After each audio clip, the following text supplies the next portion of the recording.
Volám sa Stanislav Roba, má 70 rokov, jeden pomaly už. Moje nadšenie pre holuby sa začalo takto, že už ako 5 ročný alebo 5 a pol chodil som s oteckom ku jednému pánovi, sme chodili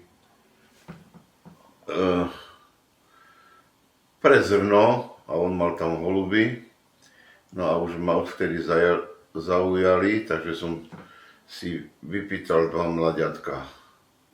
Som predseda spolku, 8 roky som bol predseda celej oblasti, všetkých spolkov a predseda klubu som od roku 1983. V súčasnosti môžem mať okolo 500-600 holubí. Holubník koľko miesta zabera. Holubník má 5 metre na 2 metre šírku, kde sú porobené budníky. Budníky to znamená, že každá pára je sama v tom oddelení. O svojich holubov sa veľmi dobre starám. Musím ich krmiť denne. Hej, musím im vodičku dať, čistiť im vitamínky, ako, hej. Len toto je teraz všetko možné dávajú holubom. Počúvaj, vitamíny, také. To tie kapky, znáš, aké dobré už mám. To normálne mu dám kapku a až tu má, keď mu otvorím zobák, musím so španátkom mu vyčistiť. Takže ja mu vyčistiť tie dýchacie cesty, všetko. Všetko, no. Záleží na tom, aké je počasie, jak ich naháňajú dravce. No ale stalo sa mi, že aj po 3 rokoch, zrejme niekto zadržal toho mojho holuba, po 3 rokoch sa mi vrátil holub zo Šverimu z Nemecka. Tu sa postav a budeš vidieť jeho na hniezde. Potom pôjdeš ďalej a ju budeš vidieť na sedačke. Škoda, že nie sú, bo som si povedal, že toho holuba babka preletela 1602 km. Londýn a vyhrala medzinárodne ako 10-ročná, to je jak 70-ročný človek. Ja chovám iba jedno plemeno holubov a to sú poštové holuby. Čím sa líšia? Líšia sa tým, že poštový holub je závodník ako športovec, prekonáva veľké vzdialenosti a okrasný holub je iba na okrasu, to znamená, že v klietke sedí, no som skoro dačo povedal, no ale nič, no iba na okrasu je. To tie, čo majú kolo očí, tak to ako vedia letieť aj v daždi, vieš, aj tak, keď má toto, to je jak nárazníky, vieš.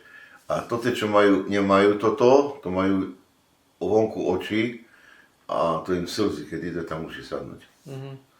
No. A toto, čo tu hovoríš, to podľa toho poznáme poštového holuba, hej, že má na nocu. Najviac u mne preletel holub 1000 km. Holubmi sa zaoberám od 5,5, od 6 rokov. To je 60 kg. 63? Nie. 4, nie? 64 rokov. Holuby ma naučili byť trpezlivý.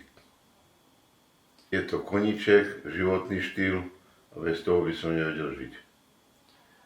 Športujem od 15 rokov, ťažký šport, kulturistika, hej. Moje najväčšie sila bola tlak ľavu na lavičke 160 kg, ktorú si udržiavam do dneska, aj keď mám 70.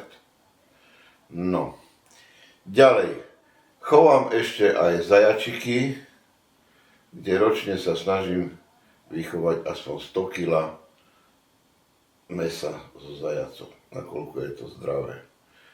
Kúkaj, jak ona je noší na hniezdo, a nebudeme vidieť. Ona robí hniezdo im, vieš, mám. No teraz skoro ich ber, tam sú. Vidíš? A ju schod, jak na hniezdo noší. Pozri. Ona je zakrýva, že by nebolo zima, vieš. Mám rada jeho polievku s olúbkou, samozrejme. No a teraz vám dám jeden biceps, aby ste videli, jak vyzerá športovec bicepsom. No, dobre. Strašne rád sa pozerám, prechádzam po záhrade, kde moja manželka, ako druhá polovička, okopuje z motičku, lebo ona mi nedovolí, aby som ja tam niečo pracoval, mohol by som jej to skaziť. No a ja by som jej to skaziť nechcel, takže mne to strašne vyhovuje. No dobre, no ale po takej reportáži, ja by som dal ako čokoládu, tak dodám reportáž nevzal.